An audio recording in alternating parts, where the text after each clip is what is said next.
వీళ్ళు వస్తేనే మేము ప్రొటెక్షన్ కూడా ఇవ్వగలము, కాబట్టి మీరు దీన్ని అర్థం చేసుకోండి అని చెప్పి అక్కడ ఉన్న ప్రతి నాయకుడికి కూడా నోటీసులు అనేవి సర్వ్ చేశారు, ఇన్ఫర్మేషన్ అనేది సర్వ్ చేశారు.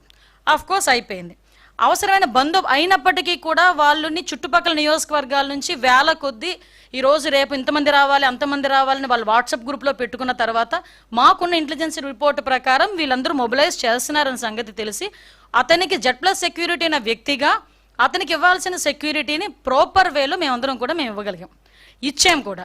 ఇచ్చిన తర్వాత మనం చూస్తే ఆ జగన్మోహన్ రెడ్డి షో చేశాడు, ఒక రోడ్ షో చేశారు. అతను వెళ్ళేదేమో ఒక పరామర్శకి వెళ్తున్న వ్యక్తి రోడ్ షో చేస్తున్నాడు. ఇంచుమించుగా అతని ఇంటి దగ్గర నుంచి తాడేపల్లిలో అతని ఇంటి దగ్గర నుంచి 10:30కి స్టార్ట్ అయిన వ్యక్తి సాయంత్రం 4 గంటలకి ఆ రెంటపల్లి వెళ్ళారంటే ఒకసారి ఆలోచన చేయండి, ఎంత స్లోగా మూవ్ అయ్యి ఎంత రోడ్ షో చేసుకుని ఆయన వెళ్ళారో ఒక్కసారి జనాలు కూడా అర్థం చేసుకోవాలి.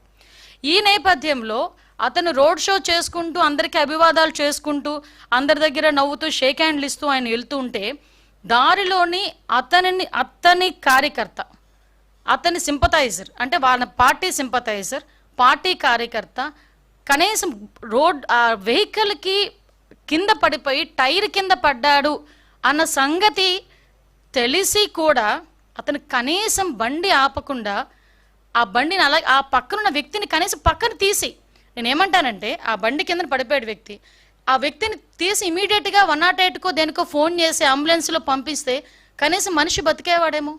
ఎంత అంటే దాన్ని ఏ పదాలు ఉపయోగించుకోవాలో కూడా అర్థం కావట్లేదండి. ఎంత నిరంకుశంగా కనీసం దయా జాలి లేకుండా ఆ వ్యక్తిని అలాగే ఈడ్చి ముళ్ళ పొదల్లో పడేశారు. తర్వాత అతన్ని చూసి పోలీస్ డిపార్ట్మెంట్ వాళ్ళు 108కి ఫోన్ చేసి ఇమీడియట్గా డిపార్ట్మెంట్ వాళ్ళు హాస్పిటల్కి పంపిస్తే హాస్పిటల్కి వెళ్ళిన తర్వాత అతను చనిపోయాడని డాక్టర్స్ చెప్పడం జరిగింది. కనీసం అతను ఆ కార్ కింద పడిన తర్వాత అయినా ఇమీడియట్గా హాస్పిటల్కి పంపించుంటే ఆ మనిషి బతికేవాడు కదా. అంటే ఇంత